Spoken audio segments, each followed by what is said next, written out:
The salt spray hits my face, cold and sharp, like a slap. Below me, the polished teak deck gleams under the harsh marina lights. The night air smells of brine, diesel, and something else, victory, maybe, or just the metallic tang of adrenaline finally draining away. He's standing there, on the dock, frozen. His face, usually a mask of practiced charm, is contorted, purple with rage, eyes bulging. He is screaming. The sound rips through the quiet night, raw and animalistic. He's pointing a trembling finger at the hull of the massive yacht bobbing gently in the water. And there, painted in elegant, sweeping letters, is my name. My name, where hers was supposed to be. Let me know where you're watching from and what time it is. And if you haven't already, please subscribe. It helps me more than you know. My life, just a few months ago, felt like a perfectly curated painting. Soft colors, harmonious lines, a sense of effortless calm. James and I had built a life that was the envy of our friends. The sprawling house on the hill, the comfortable silence between two people who knew each other's rhythms, the shared history that felt like an unbreakable anchor. I wasn't naive. I knew marriage took work, compromise. But I believed we had done the work. We had built something solid, something real. I loved James. I loved the man I thought he was, driven, kind, successful, my partner in everything. My basic desire was simple, to keep that painting pristine, to grow old together in that comfortable silence, surrounded by the life we had built. It wasn't exciting, not in a fireworks and roller coasters way, but it was good. It was safe. And safety, I thought, was the ultimate luxury. I planned our holidays, managed our home, supported his career, filled our world with small comforts and quiet joys. I was content. More than content. I was happy. Blissfully, unknowingly, ignorantly happy. The first crack in the perfect canvas was small, almost imperceptible. A late-night text notification on his phone that he snatched away too quickly. A name I didn't recognize. A heart emoji. My stomach clenched, a sudden, cold knot. He mumbled something about a client, a late deal. I wanted to believe him. I needed to believe him. The painting was too beautiful to have a crack in it. I pushed the feeling down, deep into the place where I buried all unpleasant things. It was a mistake, a wrong number, a momentary lapse in judgment. People make mistakes. I told myself that, over and over. But the knot stayed. It twisted and tightened with each subsequent oddity. A sudden business trip to a city he'd never mentioned working in before. He forgot to take his laptop charger. He never forgot his laptop charger. The excuses became smoother, more polished, too perfect. His eyes, when he lied, didn't quite meet mine, or they held a strange, detached glaze I hadn't seen before. He started working later, coming home smelling faintly of expensive perfume that wasn't mine. My reflection in the mirror looked different, older, sadder, etched with a worry line that hadn't been there before. I felt like a bad actress in a play I hadn't auditioned for, pretending everything was fine while the set around me slowly disintegrated.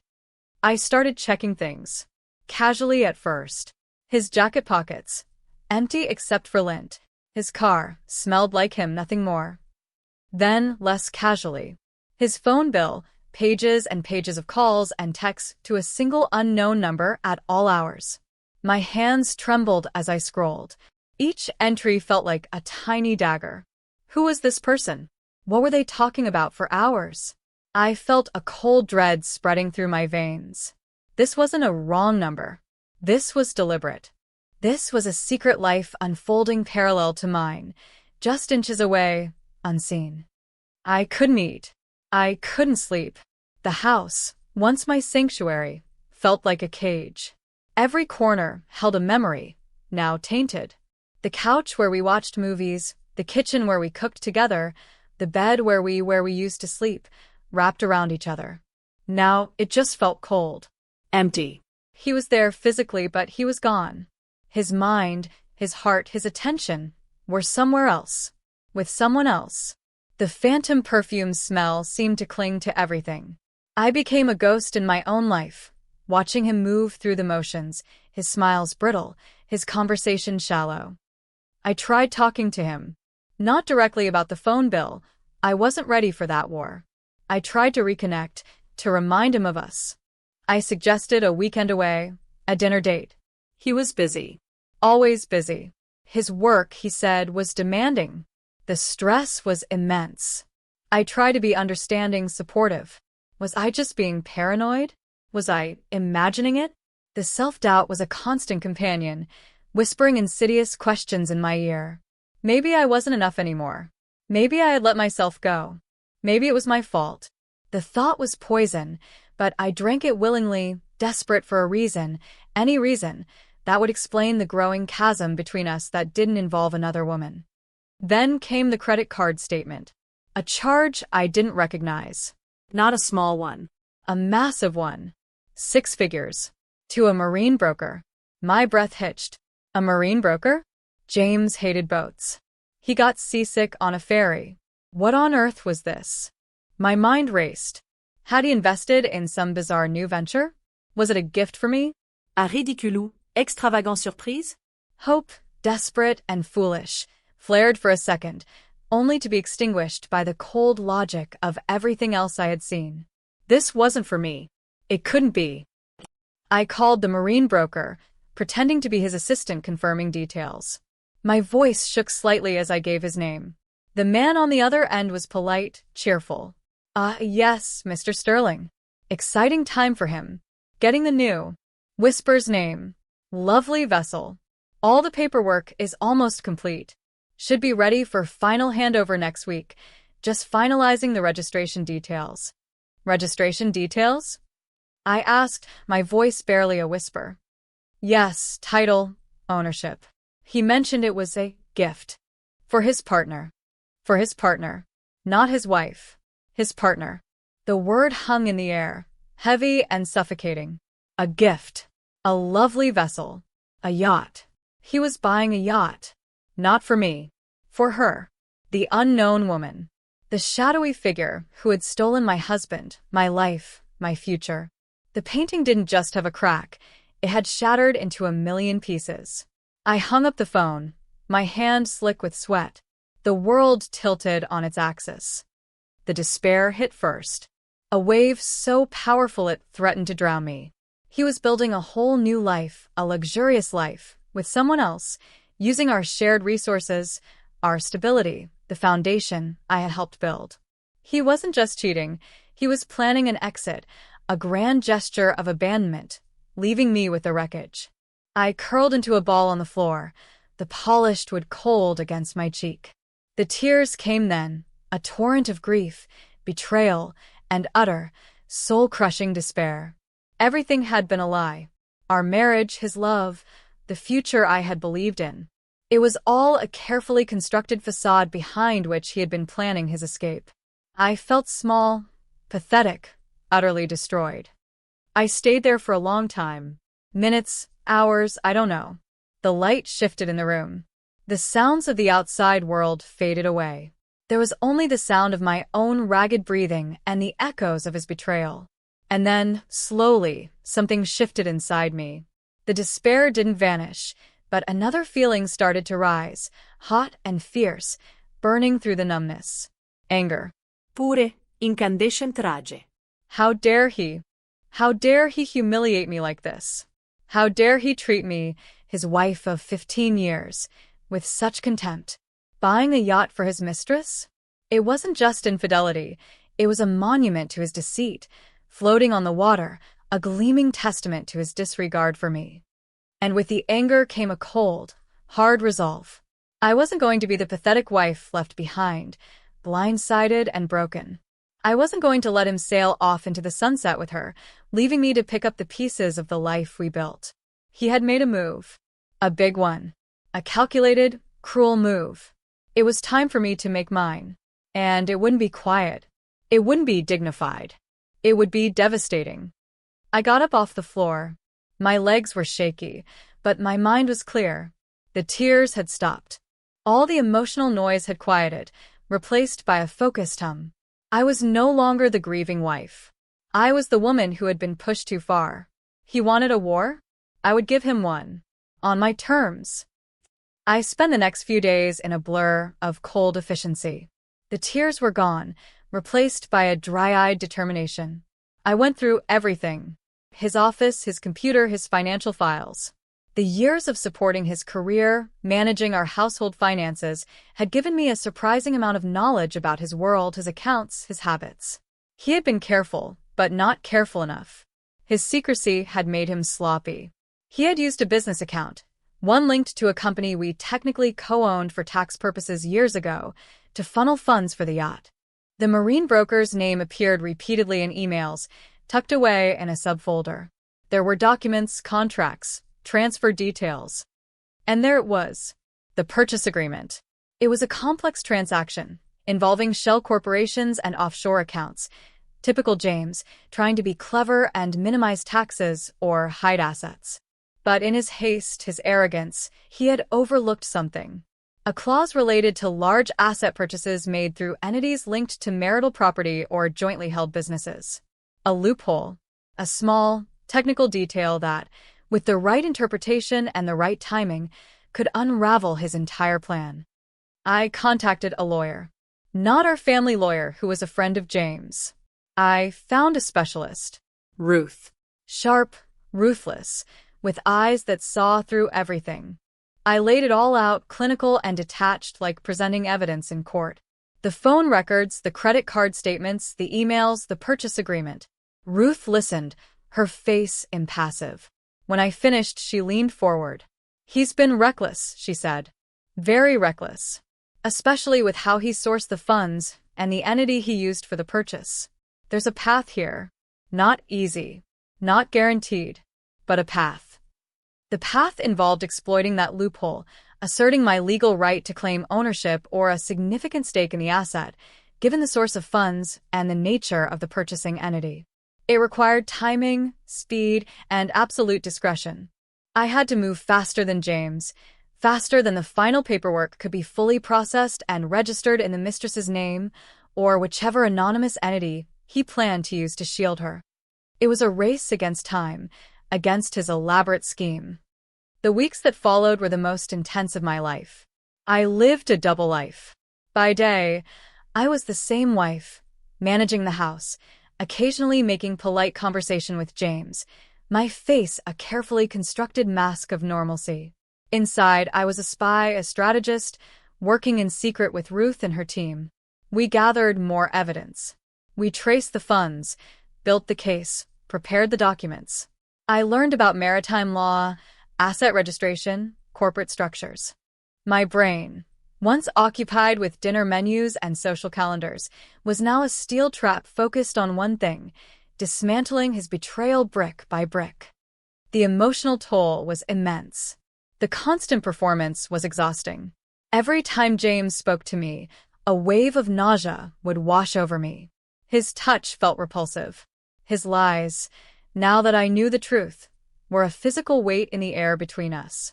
There were moments of doubt, moments where the fear would creep in. What if he found out? What if my plan failed? What if I ended up with nothing? These thoughts would hit me in the dead of night, leaving me gasping for air. But then I would remember the yacht, the symbol of his betrayal, and the cold resolve would return. I wasn't fighting just for money or property. I was fighting for my dignity, my sanity, my right to not be erased by his deceit. Ruth was brilliant.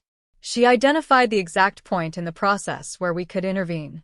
The final registration was being handled by a firm overseas, and there was a brief window, triggered by a specific financial transfer from the co-owned business account, where a counterclaim could be filed asserting prior interest based on the origin of the funds and the legal structure used. It was complex, legally gray, but potentially effective. It required submitting detailed documentation proving the link between the asset, the funds, and the co-owned entity. And it needed to happen now. I had access to the necessary account details, the transaction records, the founding documents of the co-owned business. Years of passively managing household finances had inadvertently armed me with the keys to his kingdom. I gathered everything, working late into the night after he had gone to bed, the only light the glow of my laptop screen. My fingers flew across the keyboard, scanning documents, encrypting files, sending them to Ruth's secure portal. It felt illicit, dangerous, and utterly necessary. The day we filed the counterclaim, my heart hammered in my chest. It was a quiet act, done electronically, thousands of miles away. No drama, no confrontation. Just the click of a mouse, sending a carefully crafted legal bomb into the complex machinery of his secret deal. There was no immediate reaction. Life went on, the surface calm, undisturbed. But beneath the surface, the gears were turning. James was behaving strangely. He was even more distracted than usual, constantly on his phone, whispering into it, his brow furrowed. He seemed stressed, agitated. Good. My actions were having an effect, even if he didn't know the source. The yacht's handover date was approaching. He was planning a trip, ostensibly for work. I knew where he was going. The marina, where the yacht was docked. He was going to meet her, to present his grand gift. The final pieces of my plan fell into place. Working with Ruth, we had arranged for a representative to be present at the marina on the day of the handover. Not just any representative. A process server, backed by legal documents asserting my claim, and a small, discreet security detail, just in case. The registration, already complicated by his methods, had been further slowed by our counterclaim. It hadn't stopped the physical handover, but it had thrown a massive wrench into the legal ownership transfer. The loophole Ruth had found, the obscure clause, meant that until the dispute was resolved, ownership was contested. And my name, linked to the original funding source and the co-owned entity, had been flagged. I decided I had to be there. Not hidden away. I wanted to see it. To see his face. To see the moment his perfect plan imploded. I booked a separate flight, under my maiden name, using my own funds from an account he didn't know about. I arrived in the coastal city the day before, the sea air feeling charged with anticipation. I stayed in a small hotel, watching the marina from my window, a predator waiting for its prey. The day of the handover dawned bright and clear. Too clear. The universe didn't even have the decency to provide a dramatic storm. Just perfect, cruel sunshine. I dressed carefully, choosing a simple, elegant dress, nothing that suggested distress or defeat. I looked calm on the outside, but inside, a storm was raging, contained by years of suppressed emotion. I arrived at the marina at the appointed time. James was already there, standing on the dock, looking impatient, his phone pressed to his ear. I recognized the sleek, impossible hull of the yacht in the distance. It was even bigger, more opulent, than I had imagined. A monument to his lies. A small group was gathered near the boat. The marine broker, a couple of crew members, and a woman. The Mistress. She was exactly as I had pictured. Young, beautiful, radiating an air of entitlement. She was laughing at something James said, tossing her hair back. The sight of them together sent a jolt of pure venom through me, sharp and potent. I walked towards them, my footsteps silent on the wooden planks. James saw me first. His face went white. He dropped his phone. What? "What are you doing here?" he stammered, his voice a strangled whisper. The Mistress turned, her smile faltering as she took in the scene. Confusion clouded her face. "I'm here," I said, my voice steady, perhaps a little too loud in the sudden silence, "to see my yacht." James stared at me, dumbfounded. You're what?" The marine broker stepped forward, looking flustered. "Mr. Sterling, there's been a complication. A claim has been filed. Regarding the ownership. We received documentation." He trailed off, looking from James to me and back again.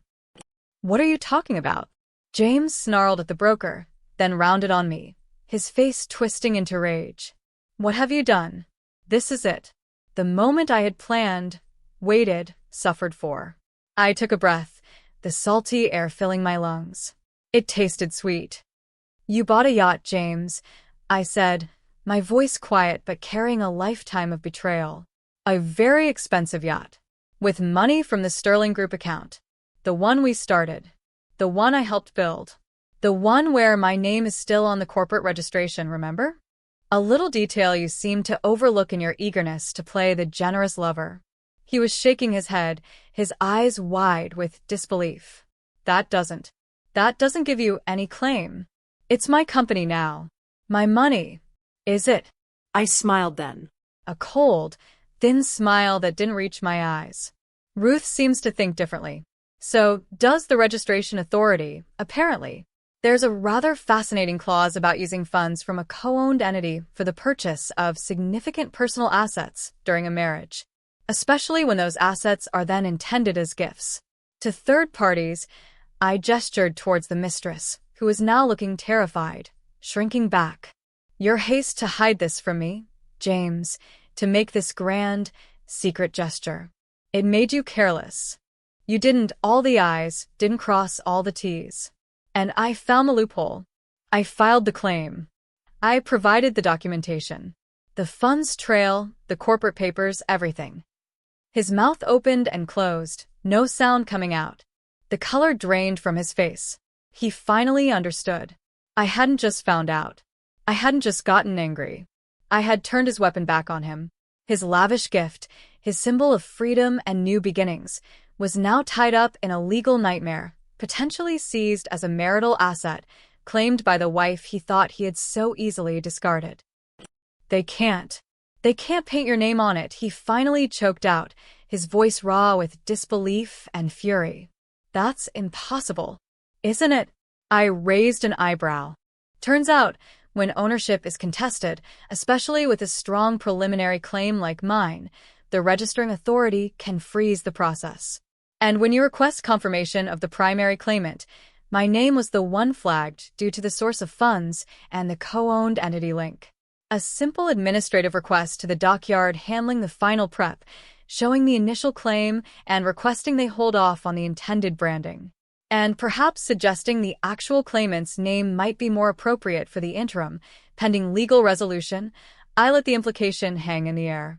It wasn't strictly legal, maybe. A gray area exploited with precision and leverage. But it worked.